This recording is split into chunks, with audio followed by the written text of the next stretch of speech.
ചങ്കെടുത്ത് കാണിച്ചാലും ചെമ്പരത്തി പോകുമെന്ന് പറയുന്നത് പെൺകുട്ടികളുടെ ഒരു സ്വഭാവമാണ്. ഹലോ, നീ ഇവിടെ ഇരിക്കുകയാണോ? നിന്നെ എവിടെയൊക്കെ അന്വേഷിച്ചു? നീ എന്നെ റിസീവ് ചെയ്യാൻ വരുമോ? ഞാൻ വിചാരിച്ചു കേട്ടോ. നീ അവിടെ എവിടെയെങ്കിലും ഇരിക്കുക, ഞാൻ അല്പം ബിസിയാണ്. Hello, I am Anil. ഞാനും ശ്യാമും വളരെ ക്ലോസ് ഫ്രണ്ട്സ് ആണ്. ക്ലോസ് ഫ്രണ്ട്സ് എന്ന് പറഞ്ഞാൽ ഞങ്ങൾ പരസ്പരം ജീവൻ ത്യജിക്കാൻ വരെ തയ്യാറാണ്. അത്രയ്ക്ക് വലിയ ക്ലോസ് ഒന്നും അല്ല. നീ പറഞ്ഞാൽ ഞാനേ സമ്മതിക്കോ?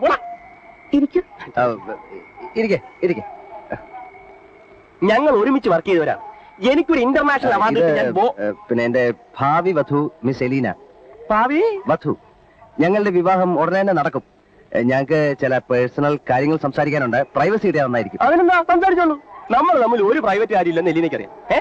എലീനെ തെറ്റിദ്ധരിക്കുന്ന നീ പറഞ്ഞോ? നമ്മൾ തമ്മിൽ എത്രമാത്രം ക്ലോസ് ആണെന്ന് എലീനയ്ക്ക് ആദ്യം തന്നെ മനസ്സിലാക്കി. ഞാനൊന്ന് ഓഫീസിൽ റിപ്പോർട്ട് ചെയ്തിട്ട് വരാം. വീട്ടിലുണ്ടാവുമെന്നാ പറഞ്ഞിരുന്നത്.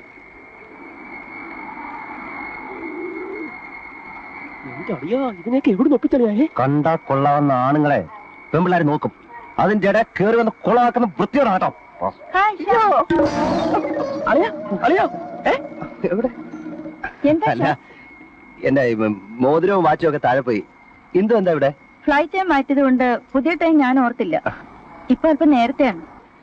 I am Anil from Bombay. ഇതെന്റെ ഭാവി വധു ആയിരിക്കും. എങ്ങനെ മനസ്സിലായി? അല്ല, ഞങ്ങൾ തമ്മിൽ വളരെ ക്ലോസ് ഫ്രണ്ട്സ് ആണ്. ഇവൻ എന്റെയും എനിക്ക് അവന്റെയും മനസ്സ് നല്ലപോലെ അറിയാം. ഇദ്ദേഹം അല്ലേ ബ്രേക്ക്ഫാസ്റ്റ് ഉണ്ടായിരുന്നത്? ബ്രേക്ക്ഫാസ്റ്റ് അല്ല, നമ്മുടെ വീട്ടിലെ ബ്രേക്ക്ഫാസ്റ്റ് രാവിലെ. എനിക്ക് പോവാൻ സമയമായി. പുതിയ ഷെഡ്യൂൾ ആയതുകൊണ്ട് കറക്റ്റ് സമയം പറയാൻ ഓർത്തില്ല. ബൈ. നിന്റെ സമയം തെളിഞ്ഞിരിക്കുകയാളിയാ. മനുഷ്യർക്ക് ഈ ഭാഗ്യം വരുന്ന ഞാൻ കണ്ടത്. പക്ഷെ ഇതുപോ എനിക്ക് പോകാൻ സമയമായി. See you soon. Okay, happy journey.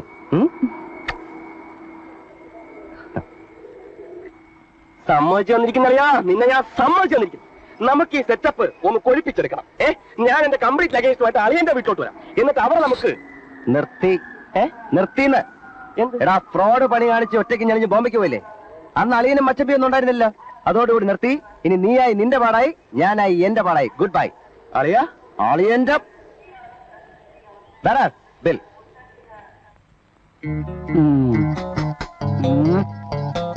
ചേട്ടാ, ഐശ്വര്യമായിട്ട് അതങ്ങ് പോക്കറ്റ് വെച്ചേ.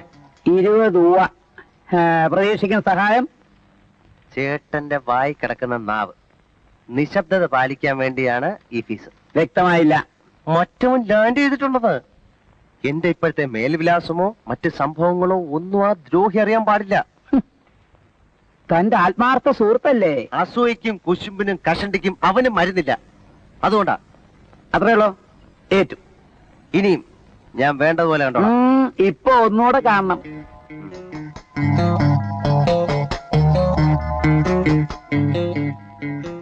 കാശും വാങ്ങിച്ചോണ്ട് ഒരുമാതിരി മറ്റേ ഇടപാട് കാണിച്ചോണ്ടോ. ശ്യാമണ്ണന്റെ ഒരു സമയം എന്നല്ലാണ്ട് എന്തോ പറയാൻ.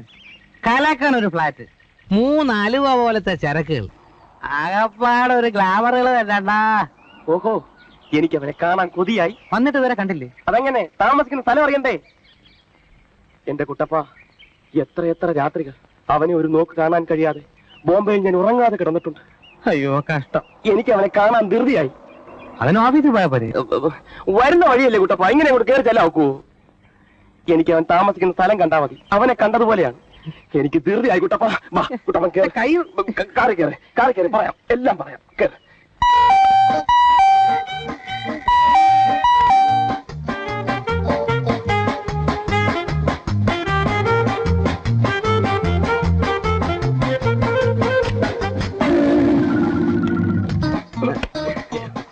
ഇതാണ് സാക്ഷാൽ ഡിക്കമ്മായി. അവൻ എഴുതിയിരുന്നത് പോലെ തന്നെ. നിങ്ങൾ ആരാ? അനിൽകുമാർ. എന്ന് വെച്ചാ നമ്മുടെ ശ്യാമണ്ണന്റെ ക്ലോസ് ഫ്രണ്ടാ. അങ്ങ് ബോംബെന്ന് വരിക. ഞാനിന്ന് വരുന്നു അവനെ അറിയിപ്പിച്ചിരുന്നില്ല. അറിഞ്ഞിരുന്നെങ്കിൽ അവൻ എയർപോർട്ടിൽ വന്ന് കെട്ടിപ്പിടിച്ച് കരഞ്ഞ ആ കൂടെ ചളമാക്കിയനെ. അല്ല, സ്നേഹം കൊണ്ടാണേ. അല്ല, അതെണ്ണം പറഞ്ഞ ശരിയാ. ഞാൻ വരുന്നു എന്ന് പറഞ്ഞപ്പോഴേ അവൻ എനിക്ക് എഴുതി, നീ വന്നാൽ എന്നോടൊപ്പം താമസിച്ചില്ലെങ്കിൽ ഞാൻ ആത്മഹത്യ ചെയ്ത് കളയുന്നൊക്കെ. സ്നേഹത്തിന്റെ ഒരു ഡെപ്തേ. നിങ്ങൾക്ക് താമസിക്കാൻ ഏത് മുറിയാന്ന് പറഞ്ഞിട്ടുണ്ടോ? ഏത് മുറിയാന്നാ പറഞ്ഞത്? അല്ല, ഒന്നും പറഞ്ഞില്ലല്ലേ? അല്ല, അതിനെ നിങ്ങളമ്മ കണ്ടില്ലല്ലോ. അതാ ഞങ്ങൾ നമ്മൾ കണ്ടിട്ടില്ലല്ലോ. അമ്മച്ചി ഏത് മുറി എന്നാലും മതി, അവൻ ഏത് മുറിയാണെങ്കിലും ഒരു കുഴപ്പമില്ല. നിങ്ങൾ കല്യാണം കഴിച്ചാണോ? ഇല്ല, നോക്കിക്കൊണ്ടിരിക്കുന്നു. അടുത്തവൻ വന്നിരിക്കുന്നു. എന്താ എന്താ? ഏയ്, ഒന്നുമില്ല. ഇത് ശ്യാമിന്റെ ഓഫീസ് ബെഡ്റൂം. ഇത് അദ്ദേഹത്തിന്റെ ഡേ ബെഡ്റൂം. ഇത് നൈറ്റ് ബെഡ്റൂം. അതാണ് അദ്ദേഹത്തിന്റെ പേഴ്സണൽ ബെഡ്റൂം. ആകെ ഒരു ലോഡ്ജ് മാതിരി ഉണ്ടല്ലോ, നേരത്തെ പിടിച്ച ബെഡ്റൂം. അതിന്റെ ആവശ്യം കുറച്ചുകൂടെ കഴിയുമ്പോൾ തന്നെ നിങ്ങൾക്ക് മനസ്സിലാവും. എന്നാൽ ഞാനൊന്ന് കുളിച്ച് ഫ്രഷ് ആയിട്ടിരിക്കാം. അവൻ വരുമ്പോ ഒരു സർപ്രൈസ് ആയിക്കോട്ടെ. അവന്റെ പേഴ്സണൽ ബെഡ്റൂം തന്നെ ഉപയോഗിച്ചാൽ നീ വയ്ക്കൂ. കയ്യും വീശിയോ? പോക്കറ്റിൽ കുറച്ച് രൂപ ആയിരിക്കും, മുഴുവൻ എടുത്തു. 2 രൂപയോ? എന്താ പോരെ? പഴയ ഏച്ചിത്തരം എപ്പോഴും വിട്ടു മാറിയിട്ടില്ല അല്ലേ? ഇതും കൂടെ നിങ്ങൾ വെച്ചോ. നീ പോരെ. പോണ വഴിക്കേ ഞാൻ ശ്യാമണനെ കണ്ട കാശ് വാങ്ങിച്ചോളാം. നിങ്ങൾ ഇവിടെ കൊണ്ടാക്കി വരും പറഞ്ഞോളാം. നീ വാടേ. ഉപകാരം ചെയ്തില്ലേ ഉപദ്രവം ചെയ്യാതെ. നീ നിന്റെ പണി നോക്കണേ, പോടെ. അല്ല, എനിക്കിത് വേണം.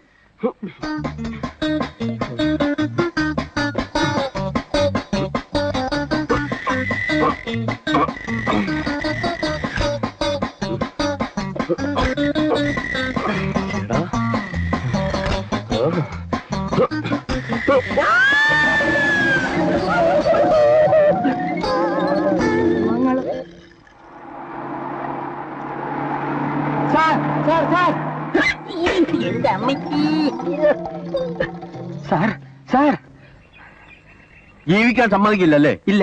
നിനക്ക് എന്റെ വണ്ടി കണ്ടല്ലോ ചാടി ചാവാൻ. കഥ കഴിഞ്ഞില്ലേ? ഇല്ല സാർ, പാതി ആയതേ ഉള്ളൂ. ഇന്റർവെൽ. ഓ പത്മ, ഞാൻ കാത്തിരിക്കായിരുന്നു. ഒരു കാര്യം ചെയ്യൂ, പത്മ നേരെ ഫ്ലാറ്റിലേക്ക് പോയിക്കോളൂ, ഞാൻ അങ്ങോട്ട് വരാം. ഓക്കെ?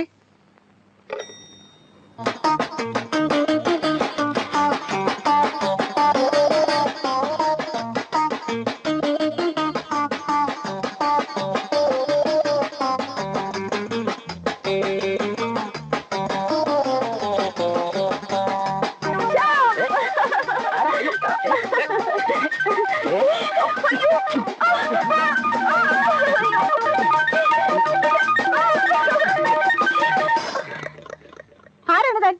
എന്ത് ധൈര്യത്തിലാണ് എന്റെ ദേഹത്തോട്ടത്? ആ ചോദ്യം ചോദിക്കുമ്പോ ഞാനാണ്, പക്ഷെ ഞാൻ അത്ര ക്രൂരനല്ല. നിങ്ങൾ ആരാണ്? എന്തിനോട് വന്നു? അത് തന്നെ ഞാൻ തിരിച്ചു ചോദിക്കുന്നു. ഇതെന്റെ വീടാണ്. ഓഹോ, ഇതെന്റെ ആത്മാർത്ഥ സുഹൃത്തിന്റെ വീടാണ്. ഓഹോ, അപ്പൊ ശ്യാമിന്റെ ഫ്രണ്ട് ആണല്ലേ? അതെ, പക്ഷെ ശ്യാമിന്റെ വീട് എങ്ങനെ നിങ്ങളുടെ വീടായെന്നാണ് എനിക്ക് മനസ്സിലാവാത്തത്. ഞാൻ ശ്യാമിന്റെ ഭാവി വധുവാണ്. ഓഹോ, എന്ന് വെച്ചാൽ ശ്യാം കല്യാണം കഴിക്കാൻ പോകുന്ന പെണ്ണ് അല്ലേ? എന്നിട്ടാണോ ഒരു അന്യപുരുഷനായ എന്നെ നിങ്ങൾ കയറി കെട്ടിപ്പിടിച്ചത്? നിങ്ങൾക്ക് ലജ്ജയില്ലേ? ശ്യാം ആണെന്ന് കരുതിയിട്ടാണ് ഞാൻ അങ്ങനെ ചെയ്തത്. പക്ഷെ നിങ്ങളോ? നിങ്ങൾക്ക് അറിഞ്ഞുകൂടായിരുന്നോ? ഒരു പെൺകുട്ടിയെ നിങ്ങൾ എങ്ങനെ കെട്ടിപ്പിടിച്ചു? ശ്യാമാണെന്ന് കരുതിയാണ് ഞാൻ നിങ്ങളെ ആശ്ലേഷിച്ചത്. ഞാൻ പറഞ്ഞപ്പോ നിങ്ങൾക്ക് മനസ്സിലായില്ലേ ഞാനൊരു പെണ്ണാണെന്ന്? ഞാൻ വിചാരിച്ചു ശ്യാം ചിരിച്ചതാണെന്ന്. പോട്ടെ, നമുക്ക് രണ്ടുപേർക്കും തെറ്റുപറ്റി. പക്ഷെ ഒരു ചെറിയ തെറ്റ് ചിലപ്പോൾ മറ്റൊരു വലിയ ശരിയിലേക്കുള്ള വഴികാട്ടിയായി. ഇന്നലെ ചെയ്തോരബദ്ധം ഇന്നത്തെ ആചാരമാകാം, അത് നാളത്തെ ശാസ്ത്രവുമാകാം എന്ന് കുമാരനാശൻ പാടിയിട്ടുണ്ട്. ശ്യാമാണെന്ന് കരുതിയിട്ട് തന്നെയാണോ സത്യത്തിൽ നിങ്ങളിത് ചെയ്തത്? എങ്കിൽ ഞാൻ മാപ്പ് തരാൻ ഒരുക്കമാണ്. മാപ്പ് തന്നാൽ മായ്ച്ചു കളയാൻ കഴിയില്ലല്ലോ ഈ സ്പർശന സുഖം. സത്യം പറയട്ടെ, എന്റെ ജീവിതത്തിൽ ഇന്നോളം ഒരു പെൺകുട്ടിയെ ഞാൻ നോക്കിയിട്ട് പോലുമില്ല. ഒരിക്കലും ഈ ആശ്ലേഷം എന്റെ മനസ്സിലൊന്നും വായികയില്ല. പണക്കാരനാണെങ്കിലും അവിവാഹിതനായ ഞാൻ എങ്ങനെ ഇനി മറ്റൊരു പെൺകുട്ടിയെ എന്റെ ജീവിതത്തിലേക്ക് ക്ഷണിക്കും? അതുകൊണ്ട് അതുകൊണ്ട് അതുകൊണ്ട് അതുകൊണ്ട് മാത്രമല്ല, എല്ലാം കൊണ്ടും I love you. I love you. വിവാഹ നിശ്ചയം കഴിഞ്ഞ ഒരു പെൺകുട്ടിയാണ് ഞാനെന്ന് നിങ്ങൾ മനസ്സിലാക്കണം. മാഡം, ഞാൻ പറയുന്നതിന്റെ യഥാർത്ഥത്തിലുള്ള അർത്ഥം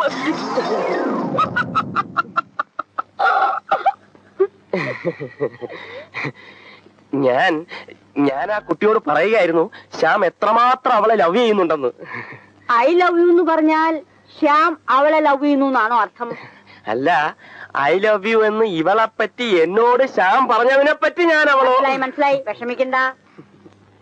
അമ്മച്ചി എന്തോ തെറ്റിദ്ധരിച്ചുകൊണ്ട്. ഞാൻ ആരുടെയും അമ്മച്ചിയല്ല. അല്ല, പ്രായം കൊണ്ട് ഒരിക്കലുമല്ല. പക്ഷെ സ്നേഹത്തിന്റെയും വ്യക്തിത്വത്തിന്റെയും മുമ്പിൽ ആരും അമ്മായി അമ്മച്ചി എന്ന് വിളിക്കും. ദാ ഇനി ആവർത്തിക്കില്ല. ഉം? ആ അമ്മായി നേര് പറ. അമ്മായിക്ക് എത്ര വയസ്സായി? 30ഓ 32ഓ? അതില് കൂടുതലൊക്കെ ഉണ്ട്. ഏതായാലും 33 കൂടില്ല. കൂടാൻ ഞാൻ സമ്മതിക്കൂല. അമ്മായി അളിയാ പൊന്നളിയാ നീ എവിടെ ആയിരുന്നു അളിയാ? എന്റെ പൊന്നളിയാ കൈയെടുക്കാൻ നിനക്ക് എന്ത് വെച്ചോ? ഇവൻ ഇങ്ങനെയാണ് സ്നേഹം പ്രകടിപ്പിക്കുന്നത്. എനിക്ക് നിന്നോട് സ്നേഹോ? എന്തിന്? അത് കളാ, എനിക്ക് നിന്നെ അറിഞ്ഞൂടെ? എന്തിനാണ് എന്നോടുള്ള സ്നേഹം ഒളിച്ചു വെക്കുന്നത്? നിനക്ക് അങ്ങനെ വല്ല തെറ്റിദ്ധാരണ ഉണ്ടെങ്കിലേ അതിപ്പോ തന്നെ മാറ്റിയേക്കാം. എനിക്ക് നിന്നോട് അശേഷം സ്നേഹമില്ലെന്ന് മാത്രമല്ല, നിന്നോട് അർപ്പം വെറുപ്പാണ്. ഇറങ്ങട്ടെ വെളിയിൽ. നീ എങ്ങനെയൊക്കെ എന്നെ തള്ളി പറഞ്ഞാലും ശരി, നിമിഷം പ്രതി നിന്നോടുള്ള സ്നേഹം എനിക്ക് വർദ്ധിച്ചു വരിക. എനിക്കും വർദ്ധിച്ചു വരുന്നുണ്ട്. സ്നേഹമല്ല, കൈയുടെ തരിപ്പ ആശേഷിക്കാനായിരിക്കും. എനിക്കറിയാളിയാ, അതാളിയാ സ്നേഹം. ഇതാണ് സ്നേഹമെങ്കിലേ ഇതിന്റെ മൂർധന്യാവസ്ഥയിൽ ഞാൻ എന്നെ തന്നെ മറന്ന് പ്രവർത്തിക്കും. അതൊരു മരണത്തിൽ കലാശിക്കും. അതാണല്ലേ സ്നേഹം. ഇതെന്താ? ഇതെന്താന്ന്? ലിപ്സ്റ്റിക്കോ? ഏത് എന്താണ്? എവിടെ ചോദിച്ചിട്ടില്ലേ? അത് രാവിലെ ഷേവ് ചെയ്തപ്പോ മുറിഞ്ഞ ചോര, ചുവന്ന ചോര. നിന്റെ ചോരയ്ക്ക് എന്താടാ സെന്നിന്റെ മണം? അത് അന്തസ്സുള്ള ആൾക്കാരുടെ ചോരയ്ക്ക് ചിലപ്പം സെന്നിന്റെ മണമൊക്കെ കാണും. അതിനകത്ത് അസുഖപ്പെട്ട കാര്യമില്ലേ? ഫോണവിടെ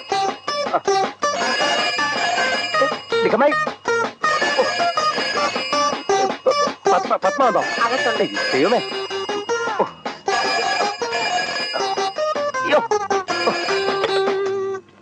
ഞാനാ ശ്രീകുട്ടി. ചേട്ടൻ എന്താ ഹോസ്റ്റലിൽ വരാന്ന് പറഞ്ഞിട്ട് വരാത്തെ? അത് പിന്നെ ഞാൻ പിന്നെ ഒരു വലിയ ഫോട്ടോ എടുപ്പ് പരിപാടിയായിരുന്നു. അതിന്റെ പ്രിന്റും പബ്ലിസിറ്റി ആയിട്ടൊക്കെ ആകെ ബിസി ആയിപ്പോയി മോളെ. അതാ ഞാൻ വരാം. ഹലോ, എന്ത് പറ്റി ചേട്ടാ? ഒന്നും പറ്റിയില്ല, ശബ്ദം പോയി. നല്ല സുഖമില്ല. പിന്നെ വിളിച്ചാ മതി.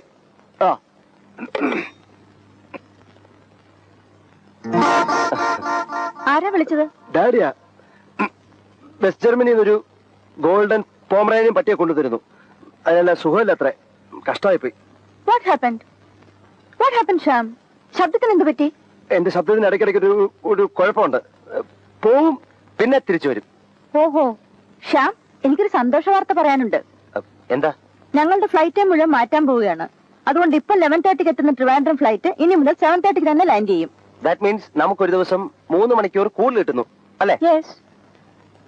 അപ്പോ ബോംബെ ഫ്ലൈറ്റ് പഴയ സമയത്ത് തന്നെയാണോ? ഇല്ല, അത് മാറും. രക്ഷപ്പെട്ടു. അതെന്താ അങ്ങനെ പറഞ്ഞത്? എങ്ങനെ രക്ഷപ്പെട്ടു എന്ന് പറഞ്ഞത്? ഞാൻ പറഞ്ഞില്ല. പറഞ്ഞു ഞാൻ പറഞ്ഞില്ല. നീ പറഞ്ഞതാ, ഞാൻ കേട്ടതല്ലേ. സത്യം പറയൂ, ശ്യാം ഏത് പെൺകുട്ടിയോടാണ് സംസാരിച്ചത്? നീ അല്ലാതെ ഒരു പെണ്ണിന്റെ മുഖത്ത് ഞാൻ ഇന്നുവരെ നോക്കിയിട്ടില്ല. ഞാനൊരു പെണ്ണിനോട് സംസാരിച്ചത്. ആവശ്യമില്ലാത്ത കാര്യത്തിൽ ഇടപെട്ടാണ്ടല്ലോ.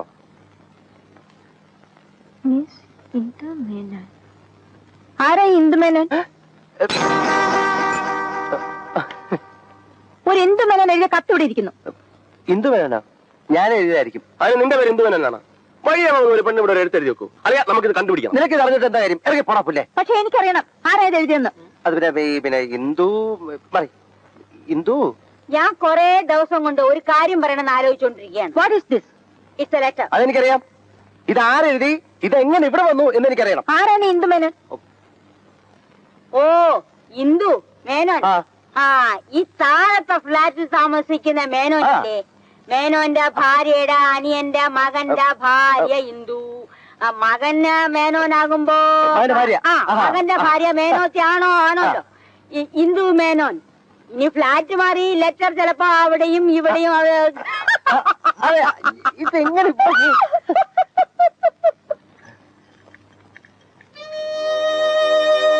എന്നെ മറ്റേതെങ്കിലും പെൺകുട്ടികളായി ബന്ധപ്പെടുത്തി പത്മ ചിന്തിക്കുന്ന എനിക്ക് വളരെ സങ്കടമുണ്ട്. സോറി ശ്യാം, ശ്യാമിന്റെ കാര്യത്തിൽ ഞാൻ വളരെ പോസിറ്റീവാണ്. It's all right.